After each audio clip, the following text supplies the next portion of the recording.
Young and the Restless predictions. Unhinged Sharon targets Phyllis and Connor bails out. Hello, everyone. Welcome back to my channel. I hope everyone is having a nice day. Before we begin the video, please subscribe and give the video a thumbs up. Young and the Restless predictions reveal that Sharon Newman, Sharon Case, is targeting Phyllis Summers, Michelle Stafford. Also, Connor Newman, Judah Mackey, may seek to escape the escalating drama. More Y&R predictions show that Lily Winters, Crystal Khalil, will find herself caught in a power struggle. And it is between Victor Newman, Eric Braden, and Billy Abbott, Jason Thompson, over Abbott Chancellor, leading to a series of strategic maneuvers. Meanwhile, Summer Newman, Allison Lanier, may reignite her custody battle. This may happen when she learns of Kyle Abbott, Michael Mealer, and Claire Grace Newman's, Haley Aaron, budding romance. Young and the Restless spoilers also indicate that as Adam Newman, Mark Grossman, grapples with the fallout from his split with Sally Spectra, Courtney Hope, he could use Newman Media as a weapon against Billy and Abbott Chancellor. And other Y&R spoilers hint that Connor Newman may opt to return to boarding school. These Young and the Restless predictions from Belinda at Soap Dirt are always based on official soap opera spoilers and recent episode drama.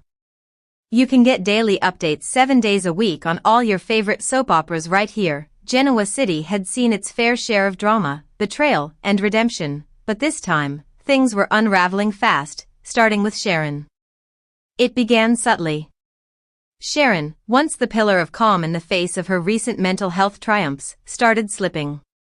At first, it was minor, missing appointments at Crimson Lights, snapping at Mariah over trivial things, becoming hyper-focused on Chelsea's parenting methods. Everyone thought it was stress from recent events. But inside Sharon, something darker was brewing.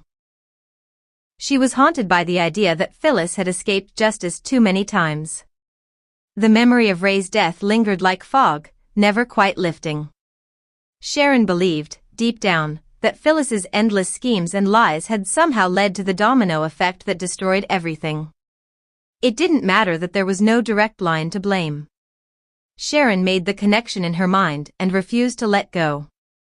Obsession took root. Privately, she began a campaign. At first, it was passive-aggressive. She'd accidentally spill coffee on Phyllis at society. She'd make subtle digs whenever she passed her at the GCAC. But soon, it escalated. Sharon started tracking Phyllis's movements, disguising it as concern for Summer. She dug into her financials, hacked into her emails using Faith's old tech gear, and started planting the seeds for a grand unraveling. Nick noticed. He tried to talk to Sharon, but she brushed him off with a sweet smile and a steely gaze.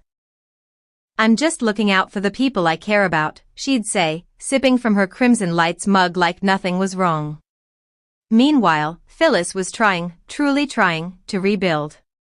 She had burned almost every bridge in Genoa City. Her children barely trusted her, her reputation was in ruins, and she'd become the town's pariah. But she was determined to stay afloat.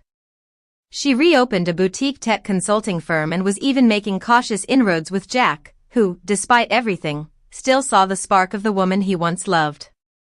But the past wasn't finished with her, not by a long shot. Things began to unravel at a dizzying pace. A suspicious fire broke out at Phyllis's office, the insurance claim rejected due to a mysterious lapse in coverage.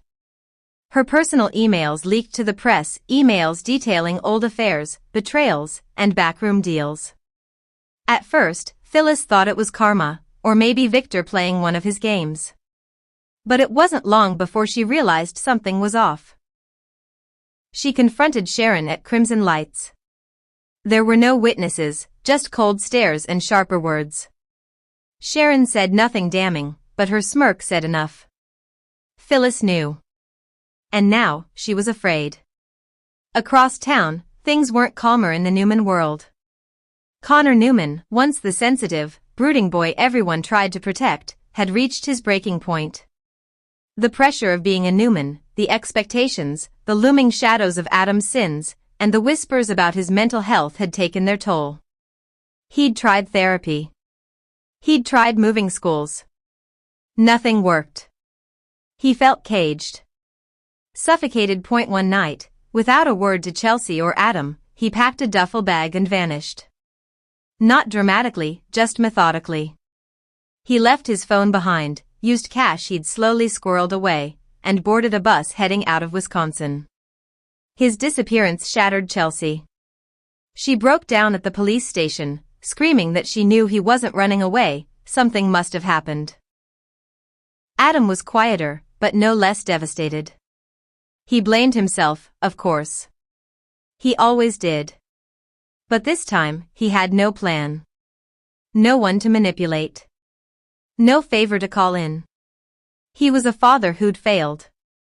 The town rallied behind them at first.